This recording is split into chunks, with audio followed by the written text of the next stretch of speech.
अपने राम, अपने अपने अपने अपने अपने अपने अपने राम। आज के इस विलक्षण समारोह में उपस्थित और इसके हेतु जिसके कारण यह समारोह संपन्न हो रहा है, वे मर्यादा पुरुषोत्तम भगवान राम। सबसे पहले तो उन्हें प्रणाम करता हूं आप सबके माध्यम से। जितने लोग इस सदन में मौजूद हैं, मैं आपसे यह अनुरोध करूंगा कि अगले 2-2.5 घंटे जो हम संवाद करेंगे, इसमें मुझे आपकी पूरी सहभागिता चाहिए। और हम जिस विषय पर बात करने जा रहे हैं, उस बात में आपकी उन्मुक्तता चाहिए, आपकी खुशी चाहिए, आपके चमकते चेहरे चाहिए। यहां सनातन धर्म पर आस्था रखने वाले लोग बैठे हैं, यहां इस्लाम पर ईमान लाने वाले लोग बैठे हुए हैं, यहां दशमेश पिता की संतानें भी बैठी हुई हैं, पगड़ीधारी बंधु भी बैठे हुए हैं, अलग अलग लोग बैठे हुए हैं। ये क्यों आ गए हैं? इसका कारण है, इतने लाखों वर्षों में भी भगवान हमसे पराया है। हर बार आया है, हर बार आता है। कभी कृष्ण बनकर आता है, कभी राम बनकर आता है, कभी गुरु गोविंद सिंह जी बनकर आता है, कभी सल्लल्लाहु अलैहि वसल्लम हुजूर के रूप में आता है, कभी ईसा मसीह के रूप में आता है, कभी बुद्ध के रूप में आता है। उर्दू की शायरी कहती है, कितने अवतार हुए, कितने पैगंबर आए, कितने अवतार हुए, कितने पैगंबर आए, तू ना आया तेरे पैगाम बराबर आए। उसके पैगाम जरूर आते हैं, लेकिन हम बहुत शातिर हैं, मनुष्य बहुत शातिर है। मनुष्य से अधिक चालू जानवर पूरी पृथ्वी पर नहीं है, सबसे तेज जानवर है। और मनुष्य की यात्रा जानवर से शुरू हुई है और उसे देवता तक पहुंचना है, लेकिन वो बहुत तेज है। जो काम उसे कठिन लगता है, उसे वो कोष्ठक में बंद कर देता है। ईश्वर पृथ्वी पर आया, हमें गले लगाया, हमारा दोस्त बना, हमारे साथ संबंध स्थापित करे, हमारा भाई बना। उसने करके दिखाया कि ऐसे होता है। हमको लगा ये तो बहुत मुश्किल है, बाप की माननी तो बहुत मुश्किल है, घर छोड़ के निकलना तो बहुत मुश्किल है। तो हमने कहा एक काम करते हैं, मुश्किल आसान करते हैं, ये ईश्वर है, इसे मंदिर में बंद कर देते हैं और फिर कहेंगे यार ये तो ईश्वर है, ये कर सकता है, हम तो आदमी हैं। हमने चालूपने से काम लिया। महात्मा गांधी के मार्ग पर चलना कठिन था, इसलिए हमने हर शहर में महात्मा गांधी मार्ग बना दिया।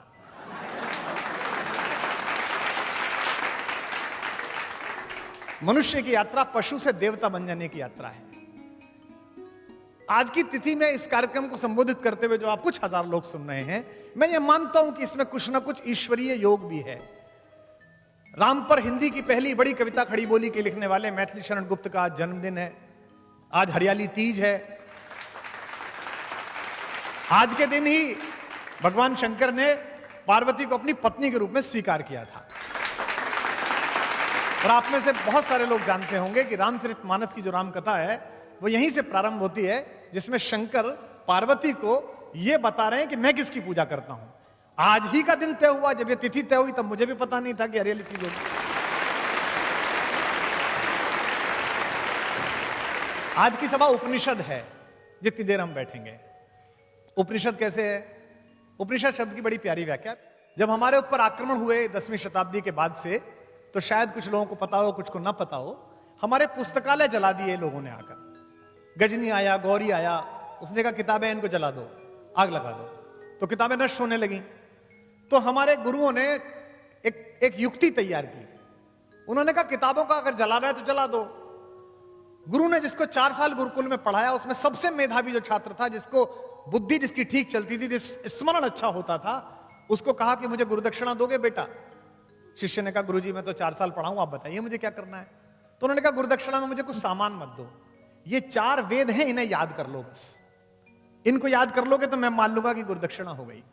और एक मुझे कसम दो कि हर साल एक वेद किसी को याद कराओगे, एक विद्यार्थी को, ये 4 वेद।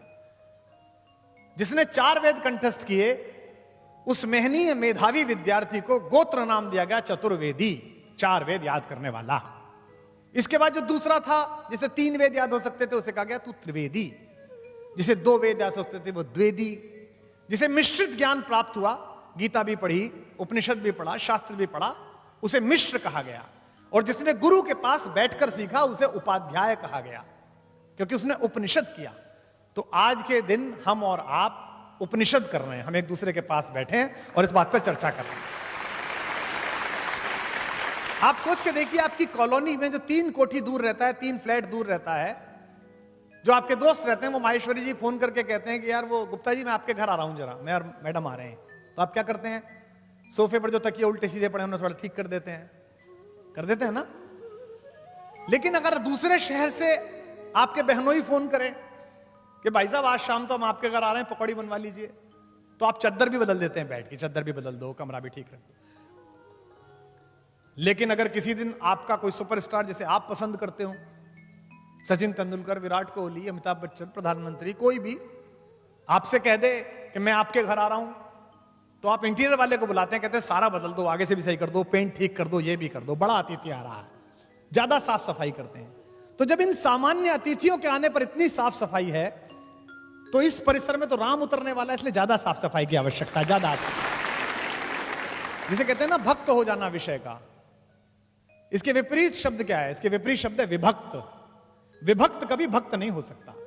तो इस परिसर में बैठिए तो विभक्त होकर मत बैठिए, 100% इधर के होकर।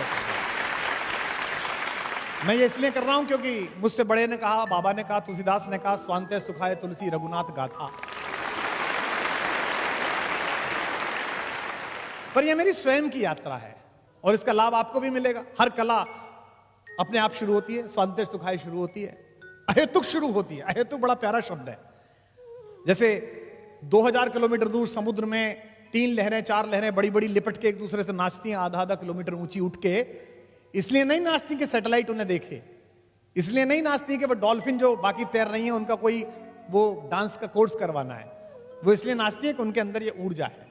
इसे अहेतुक कहते हैं। तो आज का ये सदन, आज का ये सत्र अहेतुक सदन है। मनुष्यता ने जितने सपने देखे हैं उनमें राम सबसे सुंदर सपना है, सबसे प्यारा सपना है। और हम कई बार अहंकार में होते हैं, आप भी होते हैं। इसमें महफिल में मैं देख रहा हूं कई आईएएस अधिकारी बैठे हुए हैं, कई आरएएस अधिकारी बैठे हुए हैं जिनसे मैं परिचित हूं, जो प्रशासन में काम करते हैं, कई डॉक्टर्स बैठे हुए हैं। सत्ता अहंकार करती है। विश्वामित्र जब लेने गए राम को तो दशरथ ने कहा इसे ही क्यों ले जा रहे हो, मेरी सेना ले जाओ, किसी और को ले जाओ। तो विश्वामित्र ने कहा कि 4 चीजें हैं जिनमें से एक आ जाए तो आदमी अहंकारी हो जाता है। यौवनम, जवानी, धन, पैसा, संपत्ति, आपकी महल दुमहले, प्रभुत्वम, प्रभुत्व, ये आ जाए कोई एक तो आदमी अहंकारी हो जाता है। यौवनम, धन, संपत्ति, प्रभुत्वम, अविवेकता, एकमपि अनर्थाय किम यत्र चतुष्टयम। एक आ जाए तो अनर्थ हो जाता है, अगर चारों साथ हो तो महा अनर्थ। लेकिन आपके बेटे के पास ये चारों हैं, उसके बाद भी ये विनम्र है, इसलिए इसे ले जा रहा हूं, इसलिए इसको अपने पास चाहता हूं। आद्य शंकराचार्य जी ने जब पूरे भारत में सनातन धर्म का झंडा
जहां जवान लोग जो बैठे हैं, जो दूसरे धर्मों के लोग बैठे हैं, जो इस्लाम मानने वाले लोग बैठे हैं, जो खालसा पंथ पर आस्था रखने वाले लोग बैठे, कुछ ईसाई भी बैठे होंगे, आप बिल्कुल राम को ऐसे मत सुनिए कि एक हिंदू सुना रहा है, कुछ हिंदू सुन रहे हैं, ऐसे मत सुनिएगा।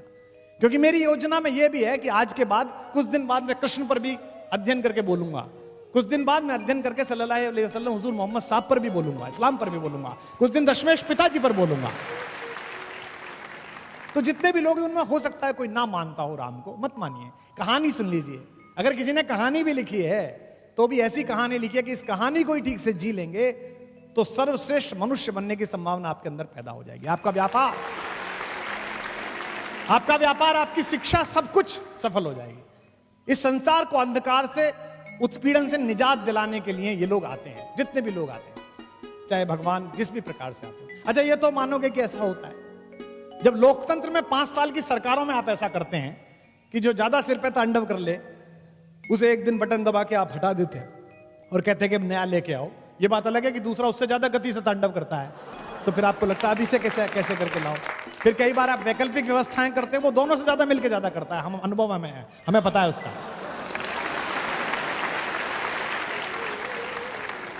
तो राम की विजय उनकी निजता का उत्सव नहीं है, राम की जीत अपनी जीत नहीं थी, इसलिए आज राम चले गए वो नहीं है, लेकिन उत्सव जारी है। आप मुझे बताइए, जो क्रिकेट खेलने वाले लोग हैं, जिस समय आप उस वर्ल्ड कप की झांकी देखते हो जिसमें कपिल देव कप को उठा रहे हैं, तो कैसा अच्छा सा लगता है। जिस समय आप वो वाला दृश्य देखते हो जब बहुत नाराज सौरभ गांगुली अपनी शर्ट लहराते हुए घूम रहे हैं, तो कैसा अच्छा लगता है। तो जब हमारे सामने अभी जो पैदा लोग हैं उनकी छोटी सी विजय हमें इतना उत्प्रेरित, इतना दीपित, इतना उत्साहित, इतना सम्मोहित कर सकती है, तो हजारों साल पहले जिसने अंधकार के खिलाफ सबसे बड़ी जीत पैदा की, अगर उसे ध्यान से जानेंगे तो कितना उत्साहित हो जाएंगे, कितने उत्प्रेरित हो जाएंगे, कितनी गति बढ़ेगी। कोई एडिसन ऐसा नहीं है जो एक बल्ब से दूसरे बल्ब को स्पर्श करा दे तो उजाला हो जाए। यह केवल मनुष्य को यह हक हासिल है कि वो ईश्वर बन के आए। इसलिए अयोध्या जाते समय और अयोध्या से लौटते समय राम ने जो सबसे महान काम किया वो एकात्मकता का काम किया। अयोध्या से लौटते समय उन्होंने हर वो काम किया जो इस देश को एक साथ जोड़ सकता है, जो इस देश को एक साथ बांध सकता है। महात्मा गांधी के पूरे संघर्ष पर राम की छाप है। उन्हें पता था कि साउथ अफ्रीका में वो जिनके खिलाफ लड़ रहे हैं, सूट बूट पहन के उनके खिलाफ नहीं लड़ सकते, इसलिए सबसे पहला काम उन्होंने ये किया कि कपड़े वो उतारे और उन्होंने राम की तरह सामान्य कपड़े पहने। फिर भी उन्हें लगा कि अभी वो वेशभूषा नहीं आई जिससे राम लड़ते हैं। एक धोती ऊपर पहनी, एक नीचे पहनी और 3 साल भारत घूमा। बिहार के दूर के हिस्से में पहुंचने पर उसने देखा कि एक महिला के पास एक ही कपड़ा था, वो नहा रही थी ताकि ट्रेन चली जाए तब पानी से निकले। तो बापू पानी पीने उतरे थे, उन्होंने अपनी ऊपर वाला कपड़ा भी ये कह के कस्तूरबा से कहा कि अगर इस देश में ऐसे लोग हैं जिनके पास एक भी कपड़ा नहीं है तो 2 कपड़े पहनना अपराध है।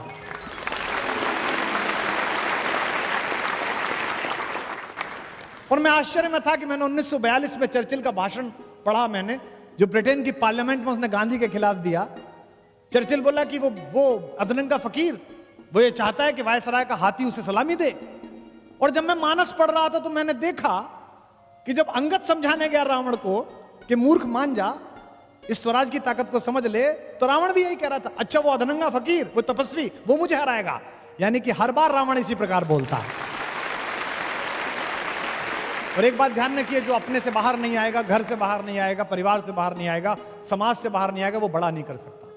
जो हिजरत करेगा, जो निकलेगा, वो बड़ा करेगा। हुजूर को भी जाना पड़ा सल्लल्लाहु अलैहि वसल्लम, मोहम्मद साहब भी हिजरत करने के लिए गए। बुद्ध ने पहली बार अपने बेटे बेटियों को अनुमति दी कि तुम बाहर जाओ।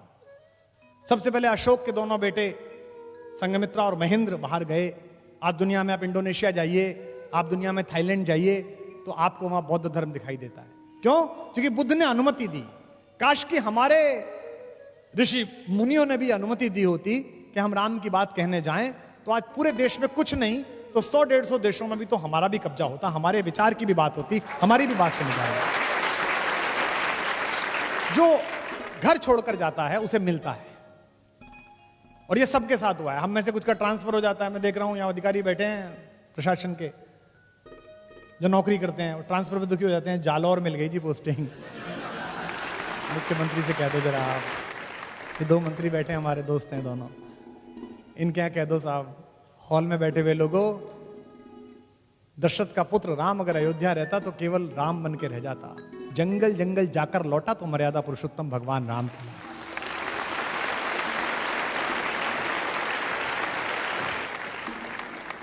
एक शेर मुझे उर्दू का याद आया, आप सबके भगवानों के नाम है, मेरे और आपके सबके। पयंबरों से जमीनें वफा नहीं करती, पयंबरों से जमीनें वफा नहीं करती, हम ऐसे कौन खुदा थे जो अपने घर रहते।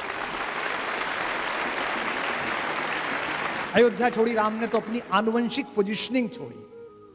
मैं अध्यात्म रामायण पढ़ रहा था तो उसमें बड़ा अच्छा उल्लेख था कि राम जंगल जाएं या ना जाएं, विश्वामित्र इस पे चर्चा कर रहे हैं वशिष्ठ से, तो राम वहां आ गए। तो पिता ने कहा कि तुम यहां मत बैठो, तुम्हारा ये निर्णय नहीं है, राजा का निर्णय मैं और गुरुजी कर लेंगे। राम ने कहा आपका निर्णय है, लेकिन चूंकि मेरे बारे में निर्णय है इसलिए मेरा बैठना जरूरी है, मैं जाऊंगा।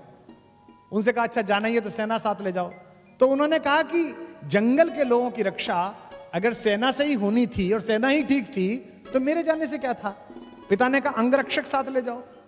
तो उन्होंने कहा कि अगर मुझे अपने अंगों की रक्षा करने की चिंता करनी पड़ी तो जिन्हें दूसरों को बचाने जा रहा हूं, दूसरों को रक्षा करने जाऊं, उन्हें क्या करके आऊंगा, उनसे क्या कह के आऊंगा। रास्ते में विश्वामित्र उनसे बात करते जाते हैं। विश्वामित्र कहते हैं लड़ोगे कैसे। तो उन्होंने कहा कौन लोग हैं, कैसे लोग हैं। तो विश्वामित्र ने कहा कि वो तो जंगली लोग हैं। तो बोले उनसे उनके साथ ही लड़ेंगे। बोले उन्हें कुछ नहीं आता है। तो विश्वामित्र ने कहा उन्हें कुछ तो आता होगा, क्या काम करते हैं। तो विश्वामित्र ने कहा उनमें से कुछ लोग तो लकड़ी का काम करते हैं, बांस का काम करते हैं। राम ने कहा हो गया काम, उनसे बांस के तीर बनवाएंगे, उनसे धनुष बनवाएंगे, हमारी आर्टिलरी तैयार हो रही है। और क्या करते हैं, बोले लोहार हैं, लोहे का काम करते हैं, भील हैं, बहुत अच्छे, उनसे भाला बनवाएंगे, तलवार बनवाएंगे, ढाल बनवाएंगे, आधा काम तैयार हो रहा है। बोले और क्या है, बोले वो पशु पक्षी बांधने का काम करते हैं। बोले उनसे घोड़ों की ट्रेनिंग कराएंगे। तो बोले वो तो अपने काम करेंगे, तुम्हारी सेना में क्यों रहेंगे। उन्होंने कहा सेना में नहीं ले जा रहा, उनको सेल्फ डिफेंस सिखा रहा हूं, आत्मरक्षा सिखा रहा हूं। इस पूरे देश को आताताई सोच के खिलाफ खड़ा करने वाले पहले कमांडर का नाम मर्यादा पुरुषोत्तम राम है, जिसने तैयार किया है। मित्र के साथ हो, भाई के साथ हो, अपनी पत्नी के साथ हो, पुत्र के साथ हो, आइडियल लाइफ स्ट्रक्चर कैसा खड़ा होना चाहिए वो राम का है। सबसे पहले अपने पिता के साथ, अपने भाइयों के साथ जो उनका व्यवहार है। आप में से कितने लोग जानते हैं, कितनों ने मानस वहां से पढ़ी है कि जब उनका राज्याभिषेक होना था तो उनकी एक ही शिकायत थी केकई से। केकई ने कहा कि बेटा तुम्हारा राज्याभिषेक होना है, तुम राजा बनोगे। तो उन्होंने एक ही शिकायत करी अपनी मां से कि ये कौन सी खराब बात है, हम चार भाई एक साथ पैदा हुए, हम एक साथ पले बढ़े और केवल बड़े का राज सिंहासन मिलेगा, केवल उसका राज्याभिषेक है तो गलत बात है, हम चारों को राज्य मिलना चाहिए। उनकी अकेली शर्त थी जीवन में, यानी कि समाजवाद का पहला स्टेटमेंट, सोशलिज्म का। दूसरा मित्र के नाते वो कहते हैं कि जे न मित्र दुख होए दुखारी, तिनई विलोकत पातक भारी। अगर मेरे रहते मित्र दुखी है, चाहे वो सुग्रीव हो, चाहे विभीषण हो, चाहे केवट हो, उसके साथ देते समय जो उनकी विनम्रता है, जो संपत्ति शिव रावणी दीन दिए 10 मात। आपको पता है कि रावण को 10 सिर चढ़ाने पर, मैं ये नहीं मानता कि रावण के 10 सिर थे, हो सकता है कुछ लोग मानते हो। मुझे भी लोग कहते हैं कि साहब एक टाइम में 3 बुद्धि कैसे चलती हैं, चुटकुला भी याद आ जाता है, संस्मरण भी याद आ जाता है, कविता भी याद आ जाती है, यानी कि 3 तो अपने भी हो गए। तो वो ब्रह्मा के वंश में पैदा हुआ, पुलस्त मुनि के पुत्र विश्रवा का बेटा था। उसकी इंटेलिजेंसिया का जो क्वोशंट था वो 10 मस्तिष्क के बराबर था। वो इतना स्मार्ट और इतना ज्यादा इंटेलिजेंट था कि उसके पास 10 दिमागों के बराबर दिमाग था। तो कहानी चल गई कि भाई 10 सिर हैं उसके। ये सिर्फ मुहावरे हैं जिनको कालांतर में हमारी धार्मिक परंपरा ने सत्य सिद्ध कर दिया। हमारे पूरे धर्म की व्याख्या अधिकांशतः जिन लोगों ने की है वो श्रद्धा पर आयोजित है। भगवान ने ऐसा किया। मुझे राम क्यों प्रिय लगते हैं, राम के जीवन में चमत्कार नहीं है। आपने कभी नहीं देखा होगा राम को कि राम ने यूं करके आकाश में हाथ हिलाया और उसके बाद एक शस्त्र निकाला और फेंक दिया, ऐसा नहीं है। सब कुछ अर्जित है जो अपना है। सबसे पहले जब जंगल में मिलने के लिए सारे लोग गए वनवास के समय, तो सबसे पहले प्रथम राम भेटी कैकई, सरल स्वभाव भगत मति गई। तीनों मां आकर खड़ी हुई, कौशल्या आकर खड़ी हुई, कैकई आकर खड़ी हुई, सुमित्रा आकर खड़ी हुई। राम उठे, राम को पता चला मां आई हैं, गुरु जी आए। सोच के देखिए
आया है विरोध, जानकी हाय उद्धार प्रिया का हो न सका, पर एक और मन रहा राम का जो न थका।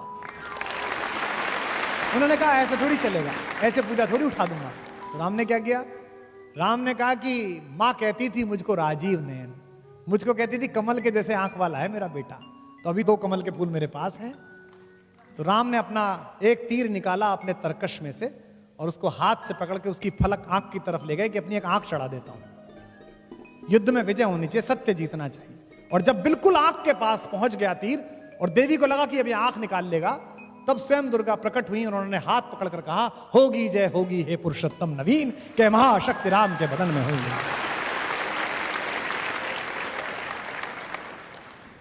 तो इसलिए जितनी भी लड़ाइयां हैं, जब भी कभी आपको कोई आदमी साधन से इकट्ठा एक सामान्य व्यक्ति को परेशान करने की कोशिश करे, उसके पास ज्यादा शक्ति हो, उसके पास ज्यादा साहस हो, तो आप ध्यान रखना कि आपके घर का एक बड़ा आदमी सिखा गया है कि साधन महत्वपूर्ण नहीं है, साधना महत्वपूर्ण है।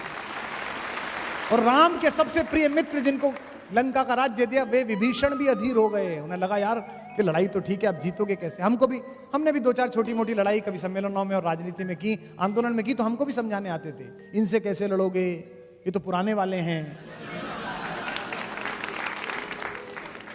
तो मुझे मानस की पंक्ति याद आती थी और मैं खुद को ही सुनाता था, जो साथ थे वो तो सुनने को तैयार नहीं थे। ये विभीषण ने राम से कहा जब रावण लड़ने के लिए आया, क्या कि रावण रथी विरथ रघुवीरा, देख विभीषण भयउ अधीरा। रावण रथी विरथ रघुवीरा। रावण तो रथ पर बैठकर आया है और वो पैदल चल रहे हैं, वो पदाती हैं। अधिक प्रीत भा मन संदेहा, ज्यादा प्रीति इसलिए मन में संदेह हुआ विभीषण के। विभीषण ने कहा कि ये तो रथ पर है और आप बिना चप्पल के, आपके पास तो चप्पल भी नहीं है, कैसे मारोगे? नाथ न रथ नहीं पद त्राना, के ही विधि जितब वीर बलवाना। इतना बड़ा वीर है, इससे कैसे जीतोगे? तो राम ने उसे जो सिखाया वो मुझे याद है, मैं आपको बता रहा हूं, आप अपने घर लेके जाइएगा। राम ने कहा कि मैं जिस लड़ाई में उतरा हूं दोस्त, उस लड़ाई में मिसाइल्स की जरूरत नहीं है। तो उन्होंने कहा कि इस लड़ाई के लिए साधना की आवश्यकता है, साधन की आवश्यकता नहीं है। उन्होंने कहा क्या क्या है? इसके पास तो बड़ा रथ है नाथ, आपके नीचे तो पदत्राण भी नहीं है। कही विधि जितब वीर बलवाना, इस बलवान से कैसे जीतेंगे? तो उन्होंने कहा कि सुनो सखा कह कृपा निधाना, ज्यों जय होई सियंदन आना। मैं तुझे बताता हूं भाई मेरे दोस्त, इस युद्ध में जीतने के लिए जो रथ चाहिए वो मेरे पास है। अब विभीषण को रथ दिख नहीं रहा, राम कह रहे रथ है। इसी में आपके जीवन के संघर्ष की गति है। उन्होंने कहा मेरे पास रथ है। कौन सा रथ है? मेरे पास जो रथ है उसमें 2 चक्के लगे हुए हैं, तुझे दिखेंगे। कौन से? सौरज धीरज ते ही रथ चाका। शौर्य और धैर्य 2 चक्के हैं। एक तरफ शौर्य है, एक तरफ धैर्य है। अगर बड़ी लड़ाई लड़नी है तो शौर्य भी रखना पड़ेगा और धैर्य भी रखना पड़ेगा। दुनिया की आधी मूर्खताएं अधैर्यता के कारण हुई हैं। तो कहते हैं धैर्य और शौर्य 2 मेरे रथ के चक्के हैं। और बल विवेक दृढ़ ध्वजा पताका, बल और विवेक से दृढ़ हुई मेरी धर्म की ध्वजा है मेरे इस रथ के ऊपर। सत्यशील दम परहित घोड़े, सत्य और शील और परहित दूसरे का हित करना, सत्य बोलना, शीलवान रहना, ये घोड़े हैं मेरे। और क्षमा दया कृपा रज जोड़े, इससे किससे जोड़ रखा है? क्षमा से, दया से और कृपा से, इन 3 से जोड़ रखा है। पूरी राम की कहानी एक सिमिली है। कहते हैं कि इस रथ पर चढ़कर मैं लड़ रहा हूं और जब तक मैं इस रथ पर चढ़कर लड़ रहा हूं तब तक मेरा कुछ नहीं बिगाड़ सकता कोई भी।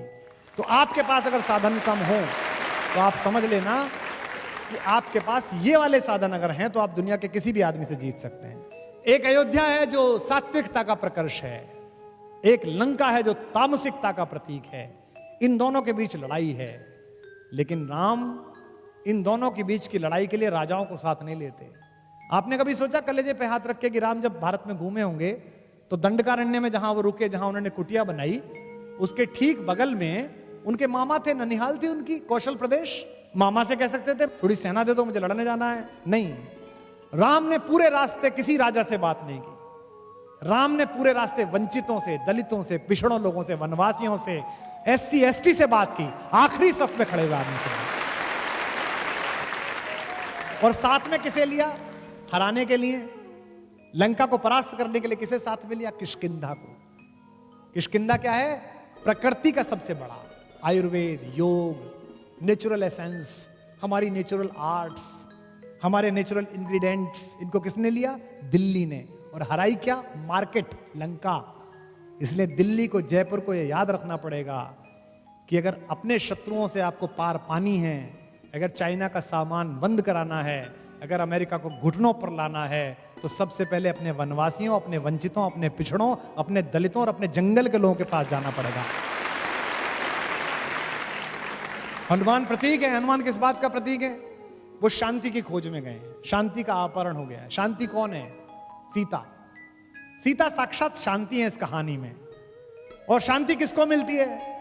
शांति मिलती है उस आदमी को जो अपनी देह के लोभ से बाहर आ जाता है, जो विदेह हो जाता है। सीता के पिता का नाम क्या है? विदेह। विदेह राज की बेटी हैं, राजा हैं वो, लेकिन विदेह हैं। मैथिली शरण गुप्त का जन्मदिन है, मुझे ज्यादा याद आ रहे हैं गुप्त जी। गुप्त जी ने लिखा, योगी भी हैं शरण जिनके जो अनासक्त गेही, अनासक्त गेही, घर में रहते हुए घर से आसक्त नहीं है।